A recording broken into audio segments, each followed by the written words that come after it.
say you're pretty good about saving sort of some of the graphic stuff for later in the show when we know you got strong stomach after breakfast. But when the T says the absolute most disgusting thing that could have happened to me in public, then Kristin gets the floor. Thank you. Y'all, I want you to brace yourselves because what I'm going to tell you is graphic. It's horrific.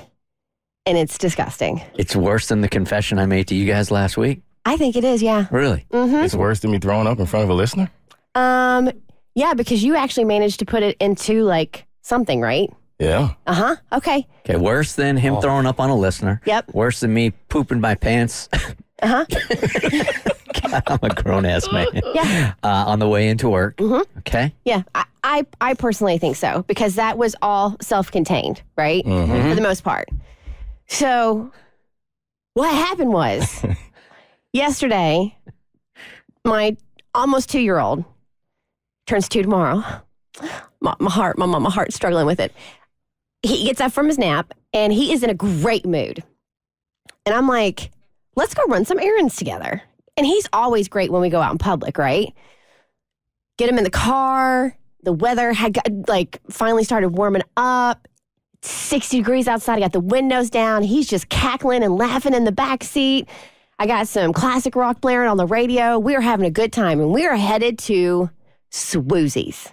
Now, if you don't know what Swoozies is a store that specializes in like party supplies and decor, okay?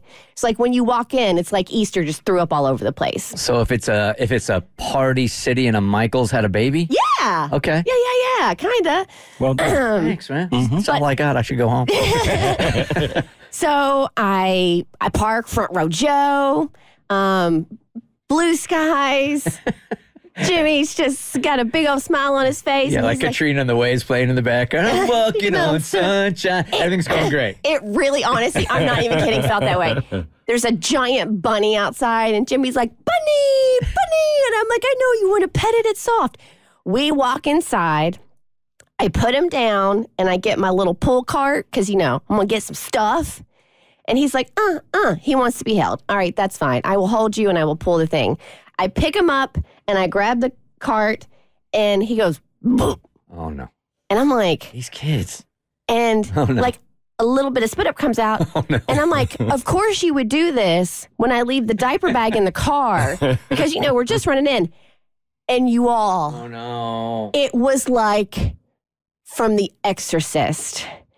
It was projectile vomit. All over me.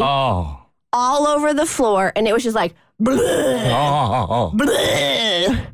Oh, it kept going. Oh, man. It was so bad. And so I'm holding him, and he did not get a drop on him, right? But I am literally covered in vomit. The floor is covered in vomit. And it's right there at the front door as soon as you walk in. And I'm holding him, and I'm drenched. And I'm like, okay, this is a first. And I don't want to freak out because I don't want to make him feel bad because he didn't do anything wrong, right? And I look at him, and he just is like, now he's fine. He's ready to party. Yeah. Yeah, it's like Mo in New Orleans. Exactly. Let's go. Let's do it. Round 2. I'm good. And I look at him, I go, you did that. He goes, I did that. I'm like, so I set him down. And in his own vomit? No. Not like a dog, like you rub their nose in it. No, nothing like that. I set him down, and he's like, bunnies! And he walks over, and he starts playing with some bunnies. And I yell at the woman kindly. I'm like, we've had an accident. And she's like, okay. Did she say, I quit? Left the store. So, no, they're unaware at the moment of what's happened. So I managed to take my sweatshirt off and pull it to where, like, everything that's all over my arm and everything, and It's I ball dripping it. off you. Oh, it was like, I had like a ball of it in my hand, y'all. It was so nasty. So I get all of this off, and the woman in the back, she goes, you want a bag for your sweatshirt? I said, yes, please. And then they bring the one man that's working there has like a handful of paper towels and some like 401 spray. And it's like that moment in Jaws where you're like, we're going to need a bigger boat. And he, bless his heart, and I cleaned all of it up. I'm like, I am not about to make some poor person. And it took forever to clean up. And I was very calm, cool, and collected. But there was one part, because it was a hardwood floor and there were cracks. Oh. And it was just, y'all, it was so much. And I even was like, huh. And then so when I did that, the guy sitting there goes, huh. And so Chain reaction heaving up. both of us are standing there. Oh, I'm like crouched down on the floor. He's just standing there. And we're both just going, huh, and he's going, huh, and I'm going, huh, and he's going, huh. So I cleaned it up as best I could. And he is just like, and he kept on going, like it stunk. It was like, I'm not even going to describe the smell of it because it was that rancid. We go into the bathroom. I wash off my hands. It's down my pants. And he's just like, Jimmy's happy as a lark. So we walk out. He brought some Febreze. We sprayed some Febreze, and I profusely apologized, and I go, we're gonna leave now. And did he say, and please never return? I said I'll be back tomorrow without him. So we're closed tomorrow. Yeah. And the next day, yeah. So we get in the car, and like all the windows are down because the stench is it's radiating off of me, and Jimmy's just in the back, like half the time it's like. But then Never felt better. yes, but no. Then we get home, and I tell Bart what happened, and I think he just ate too much at lunch, and he was over full or something.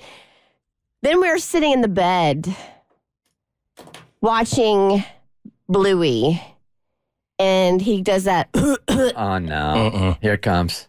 projectile vomit in the bed. In the bed. Oh, no. Have to strip the sheets, everything. Oh. And so Bart was taking a shower, so I just run Jimmy into the bathroom and throw him in the shower with Bart. He's like, what's going on? I'm like, he vomited again. I don't know what's going on. And then he gets out of the shower, and Bart gets dressed and everything fine. He's holding him, and we're just trying to like talk in, and then he goes, Oh, no. Oh, no. projectile vomited while Bart is holding him. Dang. Right after he got out of the shower. He is like now covered in vomit. It's all over the floor. Then we finally got the bucket. After the hat trick. After everybody's talking about. And now I've learned like his tell. Like he does a couple coughs and then he'll vomit.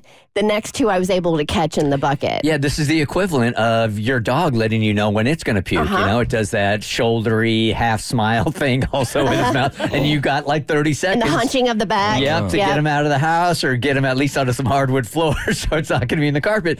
Jimmy's doing you a favor by doing that. 6 times yesterday. Is he okay? He's fine. Bart had got some new bread, so we think he had an allergic reaction to the bread, and his stomach and his body was just expelling the bread. But today, if everything isn't fine, because he has a doctor's appointment, but the fact that he vomited, but that was literally the only symptom. He didn't have a rash. He wasn't lethargic. He wasn't like, there was literally no other symptom rather than the projectile vomiting. It was insane. And I can never show my face in swoozies again. Bless your little heart. And don't ask me for an entertainment buzz tease because I do not have one. I've told you guys about my old college roommate and guy I went to high school with, also Buckethead. Oh, yes. You have told us about Buckethead. So Buckethead doesn't have that mechanism in his throat that allows you to know, like when you're going to start puking, how you get like that water coagulating on both sides of your throat. I hate that feeling. He didn't have that. No. So we'd just be out drinking and then it could be anywhere, man. One time we're at a bar, he does a shot, he doesn't even look around, just One time this dude in the front seat of my car into the vents of my car. Into the vents of my car. I could never get the smell out of my car. Oh, my God. Every time I turn the air conditioning on or the heater on, there was Buckethead. The Bert Show. Like what you just watched, you can get more of The Bert Show on your favorite podcast platform. Wherever you listen to your podcast, you can find us. I don't know what any of these buttons do, by the way.